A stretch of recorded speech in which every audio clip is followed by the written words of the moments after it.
এবং ওই ওখানে থাকি। তো আমার কোশ্চেন হলো, পশ্চিমবাংলায় এই 5 বছরে 545 কোটি টাকা আপনার স্যাংশন হয়েছে, কিন্তু তার মধ্যে এই তৃণমূল সরকার খরচ করছে মাত্র 51 কোটি টাকা। যে টাকা খরচ হয়নি সেই টাকা কি ডাইরেক্ট আপনার মৎস্য দপ্তরের ডিপার্টমেন্ট এবং মৎস্য দপ্তরের যে সংগঠনগুলো আছে, যে সময়গুলো আছে, সেগুলো কি সোজাসুজি ভাবে সেন্ট্রাল গভর্নমেন্ট থেকে ওদেরকে ডাইরেক্ট পেমেন্ট করা যাবে? এবং এই যে রাজ্য সরকার খরচ করতে পারছে না, কারণ রাজ্য সরকার এখানে প্রতিদিন নাটক করে, রাজ্য সরকার এখানে খরচ করতে পারছে না, তার জন্য এই সমবায় গোষ্ঠীগুলোকে ডাইরেক্ট পেমেন্ট দেওয়া কোনো অপশন আছে কিনা, সেটা আমি মন্ত্রী মহোদয়ের কাছে আমার জিজ্ঞাসা করব।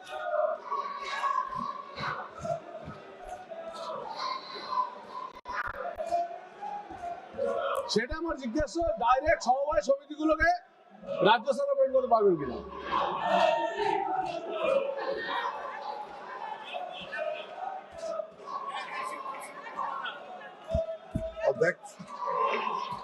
अध्यक्ष महोदय, माननीय सदस्य का जो प्रश्न है वो बहुत ही माकूल है, इसलिए कि हमारे देश के प्रधानमंत्री आदरणीय नरेंद्र मोदी की यह धारणा है कि हमको अगर विकसित भारत बनाना है तो सभी राज्यों का और सभी क्षेत्र में समान रूप से विकास हो, और जब तक सभी राज्य विकसित नहीं होंगे, हर क्षेत्र विकसित नहीं होगा, तब तक हम विकसित भारत की कल्पना नहीं कर सकते। और इसी उद्देश्य को ध्यान में रख के आदरणीय प्रधानमंत्री नरेंद्र मोदी जी इस योजना को मत्स्य पालन के क्षेत्र में जो उन्होंने प्रधानमंत्री मत्स्य संपदा योजना प्रारंभ किया, उसने पूरे देश में मछली के उत्पादन में एक क्रांति लाने का काम किया। लेकिन दुख की बात यह है कि पश्चिम बंगाल की सरकार ने इसमें कोई सहयोग नहीं किया। अध्यक्ष महोदय, मुझे आपको बताना है कि 2 वर्षों तक 2020-21 और 2021-22 इन 2 वर्षों में राज्य सरकार ने प्रधानमंत्री मत्स्य संपदा योजना को स्वीकार नहीं किया। 22-23 से उन्होंने स्वीकार किया।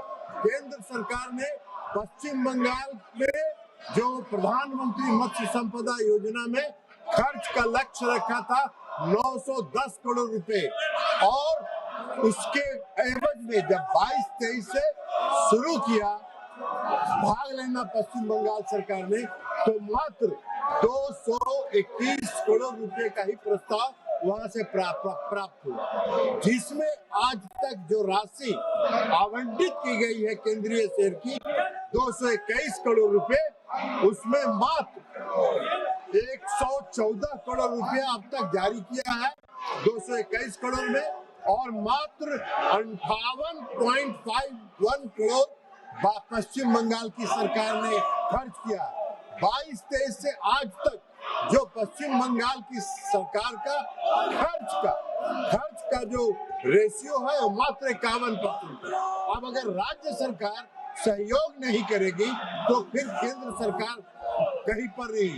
मैंने स्वयं पश्चिम बंगाल में जाके इसकी समीक्षा किया 2 अगस्त को इसी वर्ष, और बहुत ही कनियर रैंक के अधिकारी आए जिनको कुछ पता नहीं था। जब मैंने पता किया तो मालूम हुआ कि उच्च स्तर पर निर्णय हुआ कि भारत सरकार की किसी बैठक में सबसे निम्न स्तर का अधिकारी जाएगा। यह है राज्य सरकार का सोच। तो इस देश को विकसित करने का प्रधानमंत्री मोदी जी का जो लक्ष्य है, उसमें राज्य सरकार जहाँ सहयोग नहीं कर रही है वहाँ कठिनाई हो रही है।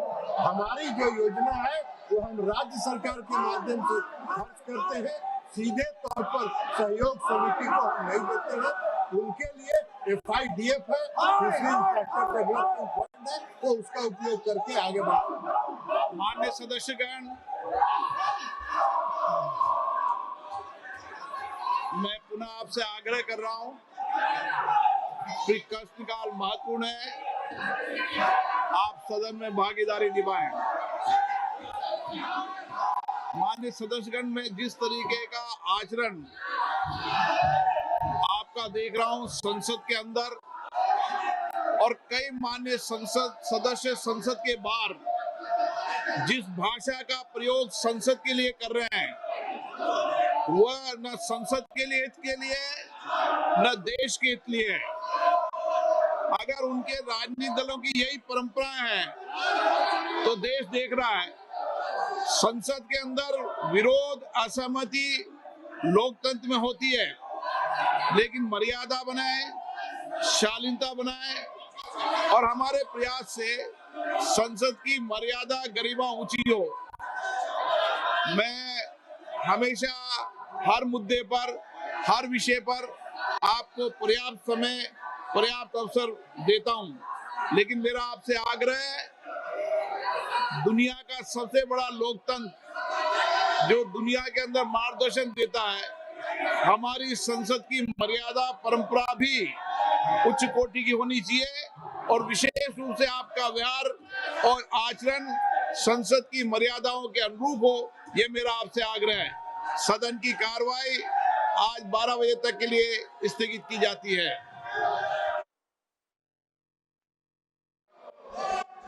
जवाब रखे हैं। ये बहुत खुशी की बात है कि जो 7 प्रदेशों में पायलट प्रोजेक्ट चल रहा है अटल भू योजना ग्राउंड वाटर को लेकर, क्योंकि एक बहुत बड़ी समस्या है देश में।